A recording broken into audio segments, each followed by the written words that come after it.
Seaweed forests may be one of the planet's largest natural climate allies. Yet most are invisible to climate policy, unprotected by conservation laws, and missing from carbon accounting entirely. While mangroves and seagrasses get the spotlight, kelp forests and other seaweed habitat are quietly doing the work without recognition, protection, or funding. So how can one of the most productive ecosystems on Earth be almost completely ignored in climate solutions? We're going to be talking about that on today's episode of the How to Protect the Ocean podcast. Let's start the show.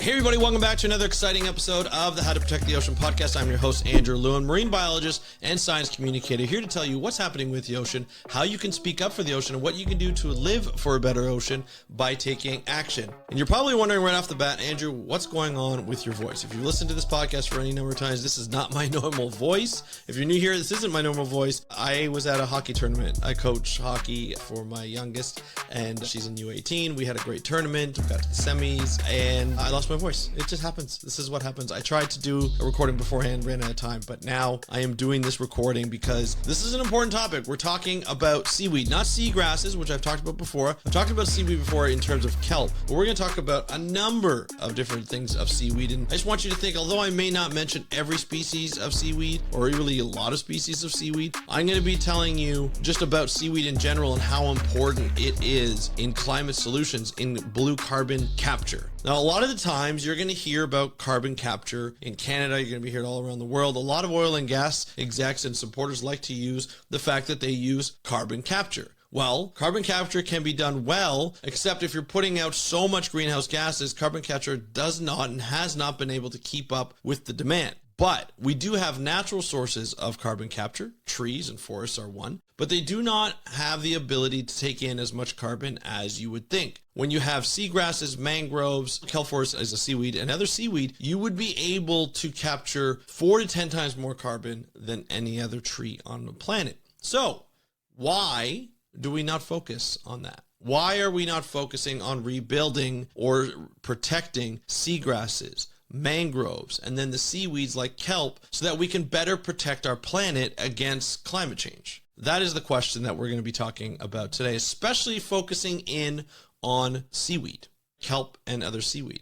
The first thing we should do is define what blue carbon is. Blue carbon refers to the carbon captured and stored by coastal and marine ecosystems. So traditionally it includes, like I said, mangrove, salt marshes even, and seagrass meadows. These systems trap carbon in sediments for centuries to millennia, which is great. They are recognized in climate frameworks such as national carbon inventories. But there's a major carbon capturing ecosystem that is missing from that list, and that is seaweed. Seaweeds, including kelp forests and macroalgae, grow incredibly fast. And a lot of times people don't like seaweed. We have a lot of problem with seaweed. When we put our feet into the ocean, if we're away on a trip to a tropical paradise, we see seaweed, we're like, I don't like seaweed on my feet. It feels gross. But it's a naturally occurring thing. It's something that should be in the ocean. Now, sometimes it's a lot and sometimes it's not so much, but it's always there and people don't like it. Oftentimes in resorts and anywhere where there's tropical areas where there's a high tourist attraction or a high tourist usage, you'll see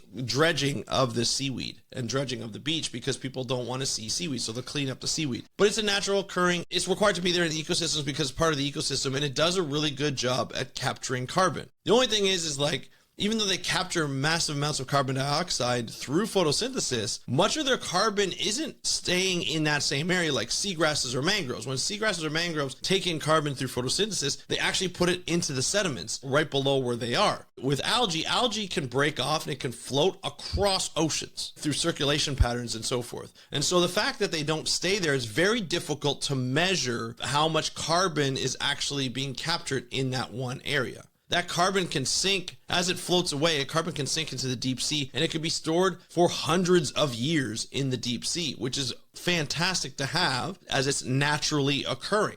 Seaweed does not store the carbon in place like mangroves, but it exports carbon across the ocean, which challenges how we measure and value it. Why do seaweed meadows matter beyond carbon?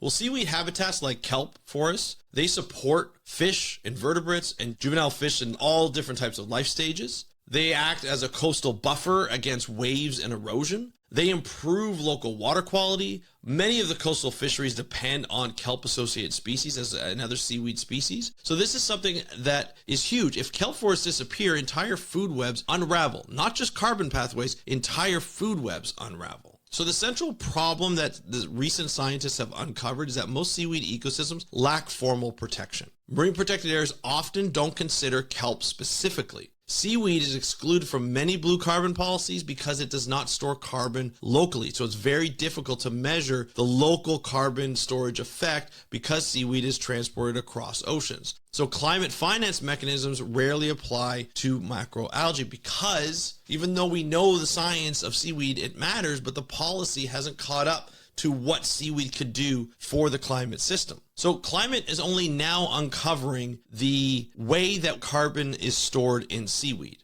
and how much of it is actually stored in seaweed. And that's through improved tracking of carbon export pathways. So the fact is we start to be able to see how carbon is stored within seaweed and how it's traveled across the way. Now, it's a number of different ways that we can see what's happening. Like we better model deep sea carbon sequestration. We better model ocean currents. We recognize that ignoring seaweed underestimates ocean carbon uptake. And of course, growing calls to expand the definition of blue carbon helps include different pathways such as seaweed in this carbon. Now, some of the ways that we can track carbon is very interesting. So we have better ocean sensors and autonomous platforms. So autonomous gliders, floats, and underwater vehicles now carry biogeochemical sensors so we can see where carbon is stored.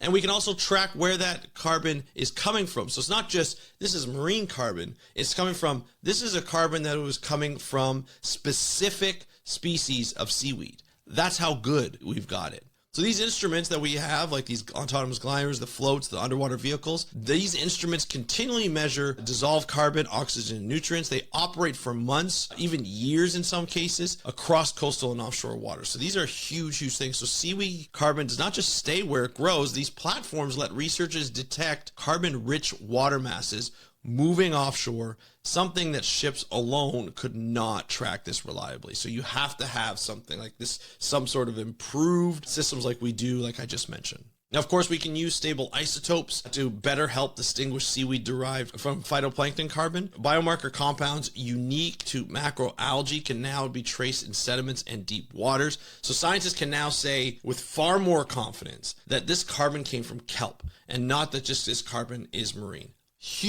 Huge aspect of that. Now, of course, we can also use particle tracking and ocean models. This is something that I was going to be doing for my PhD if I was going to go through with it. We were going to be tracking particles within a network of marine protected areas to see how these biological systems are connected within the marine protected area network to make sure that all the biology, all the larval stages will actually go to another part of the marine protected area to ensure that is protected. So these high resolution circulation models simulate how seaweed fragments drift and sink. Particle tracking models follow carbon pathways from coastlines to the deep sea, and models are validated with real-world sensor data that I just discussed before. We can also track kelp forests and kelp through remote sensing, so any kind of seaweed extent or productivity. Satellites can map kelp canopy extent and seasonal growth, so we can see the growth or even a retraction of that habitat from a number of different disturbances. And then, of course, long-term data sets show how much biomass is produced each year. So you can't just estimate carbon export without knowing how much seaweed exists in the first place. So these satellite imagery are able to close this major accounting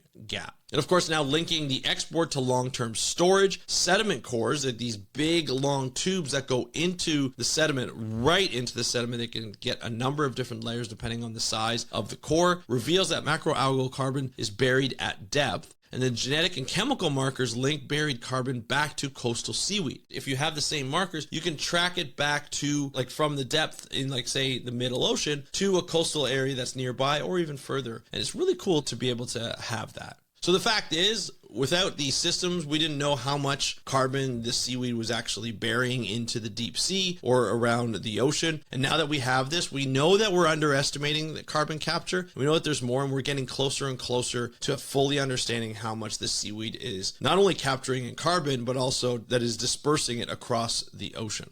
So here is what really needs to change when we talk about seaweed. We need to expand blue carbon definitions to include macroalgae, which is seaweed. protect seaweed habitats through targeted marine protections like marine protected areas of kelp habitats, and fund research into carbon export and sequestration. This is something that's really important because we don't have a lot of knowledge in it. And include seaweed ecosystems in climate and biodiversity planning. I can't stress enough how much biodiversity is in like a kelp forest. It is something that is huge, is a part of the ocean, needs to be introduced, and it needs to be shown how important it is. To be honest, doing this research was actually surprising that kelp hasn't been included in more of these policies, or seaweed hasn't been included in more of these policies, I guess because of the way it gets dispersed across the ocean, but I'm glad we're seeing more progress to get it better. But as climate solutions become more urgent, overlooking powerful natural allies like seaweed is a risk we can't just afford. The ocean is already doing the work, but only if we let it. So we have to understand how the seaweed works, how it is able to be dispersed, and what it could do for climate change for us in terms of carbon sequestration.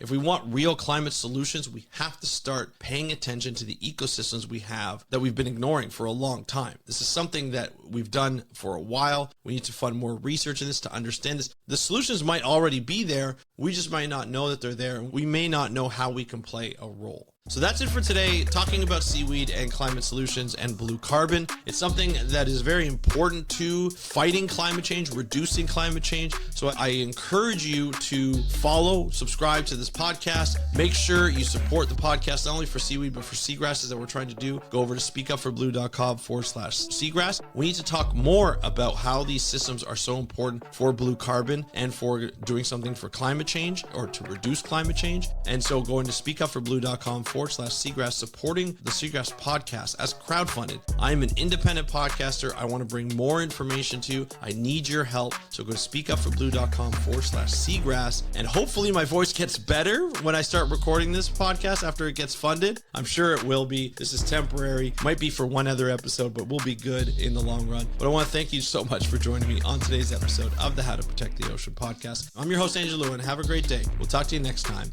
and happy conservation.